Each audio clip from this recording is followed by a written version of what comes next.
Hi, I'm Ralph Michaels from Wager Talk. Welcome to Behind The Bettor, known as Stat Daddy, known as the TNA guy. And I'm going to share some questions with you that many of the handicappers of Wager Talk have been going through just to get to know me a little better. Thanks for tuning in.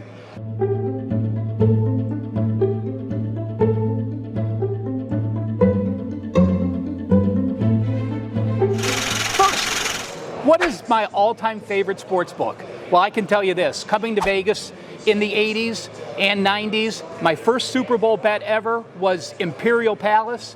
What they did and what he did moving from Imperial Palace here to the Westgate Superbook, a great job. I remember being overwhelmed with the sports book at Imperial Palace. So my number one go-to, favorite all-time sports book, the IP. What was my first job in the sports betting industry? Well, I can tell you this. Lived in Cleveland. When I was 16, I started working at Pizza Hut. I met Brian at that point. He was betting sports. He got me into betting sports. He started a basketball service, and he was a friend of Phil Steele's, who had Northcoast Sports and the Power Sweep. Phil wanted people to start selling picks on the site, non-football picks. I had just moved back from California, hence California Sports started in about 1984 was my first season of being California Sports. Is there a specific NFL season that comes to mind? Which was it? It was 2022 for me, and it's been a great 3-year stretch in the NFL. And what I did, as the sports books became legal in other states and we had many more betting options, I started finding unique ways to have value in the NFL. Not only using teasers, but using first quarters, first halves, team totals, all the extra options available to us has made it a great 3-year run in the NFL. 2022, though, my best season by far, 64.6% on the year. Best advice for sports bettors? There's a lot of advice, but to me, it's simple. Just be consistent. Find out your average bet size, what you can afford to lose. Do not bet more than you can afford to lose. And when you're losing, do not chase losers. Lower your bet size proportionally. If you're winning, go ahead and raise your bet size. So do one of two things. Make all the bets the same size, and figure exactly how much you're going to bet for each sized wager, and then have a profitable season throughout the year. College football Saturdays or NFL Sundays, it's easy for me. I'm a college football guy at heart first. I love college football starting first thing in the morning, going to midnight, games on all day long, and extra value. Plus, with 130 teams, you can find some value from some of those smaller conferences. If you could bet one sport for the rest of your life, what would it be? Well, that's changed actually. I used to be known for college basketball, but since the transfer portal, I can tell you, I've had some very mediocre years the past couple years. So it is college football for me. It's still my number one go-to. I love reading the newspapers. I love reading coaches' quotes. I follow the players very closely. And when you're looking at college football, the important thing to remember is cluster injuries in college football, much more important than in the NFL, where the backups, there can be a big drop. So college football for me.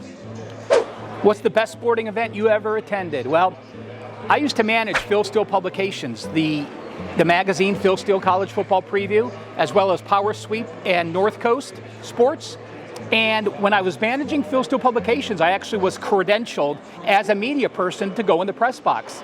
So it was Oregon against Ohio State for the national championship in Dallas, sat in the press box, rooted on the Buckeyes against Marcus Mariota and the Oregon Ducks, and I was able to share that time with my son. I got him on as a photographer on the field. He was 18 years old, the youngest ever to be a photographer at a national championship game. So no question, Ohio State, Oregon, national championship in Dallas, hanging out with my kid. My most memorable sports bet. Remember before when I told you to be consistent and don't bet more than you should on any game? Well, when the Colts were playing the Saints in the Super Bowl, I was online the minute they posted those lines, and I bet 4 times my bet size, thinking this line is absolutely going to move, and I was going to middle some back. Well, guess what? It moved the wrong way. I was wrong on the line move. I got stuck with 4 times my bet, but it ended up being a winner. So I made a mistake. We're all going to make mistakes. You just have to learn from them. This one turned out to be fortunate. Who would be on my Mount Rushmore of people in sports betting? Well, again, I've been very fortunate to talk to Billy Walters several times. We've gone out to dinner. To me, he is the pinnacle of setting the bar on what a successful sports bettor can do, the way he manipulates the market. To me, he's number one. Roxy, again, I'd never met Roxy, but as far as learning what he's done, has to be on the list. And I'm going to go contemporary for two guys. You know, Jim Feist used to, as big as anyone in the industry, but what I appreciate from Jim is that the way he started the pro line on TV, the way he brought sports betting into the mainstream, and then my fourth person on my Mount Rushmore and a good friend, may he rest in peace, Dave Koken. I used to do radio with Dave on ESPN here in Vegas 2 or 3 times a week, and I'll tell you what, at his age, I've never met anyone as sharp as him. I would take notes and bring my laptop in and try to figure out what we're going to talk about to come up with some interesting info. Dave, off the top of his head, never brought in a note, never brought in a laptop, knew every team, every player, every situation, a remarkable mind. We miss you, Dave, very much, but you are on my Mount Rushmore of sports betting. Do you remember a day most profitable you in sports betting? Well, this is sort of a repeat. It's that Super Bowl game I told you, the Colts and the Saints. So to me, again, it was a mistake. Ended up being one of those makes that you remembered for a positive reason. What's the best gambling movie ever? You know, I went through and I actually had to look at the list because nothing jumps out to me. And while this really isn't a true gambling movie, I actually am going to say Rain Man. Maybe 21 would be in the mix, but I'm a Rain Man kind of guy and I enjoy the movie and with the blackjack and the situations that he did. So that's my take on that. Do you remember your first sports bet? I don't. But I've been a long time bettor. I used to have a Cleveland Press paper route. Cleveland had the Plain Dealer in the morning, the Press in the afternoon. When I was in the 5th grade, I had a press route, so I was hot shit, having money when I was in 5th grade, walking around with cash in my pocket, and I used to play football tickets. By the time I got into 7th grade, I was actually passing out the little football tickets, 3 right, $5, 4 right, $10, and they kept your initial wager. So we know they're a scam, but that's what got me into this business. And finally, other than sports betting, what's your favorite way to gamble? It used to be blackjack, but I like relaxing now playing Pai-Gow.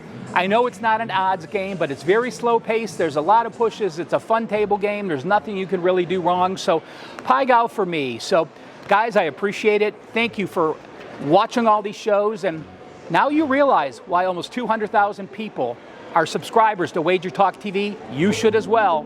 Thanks for tuning in.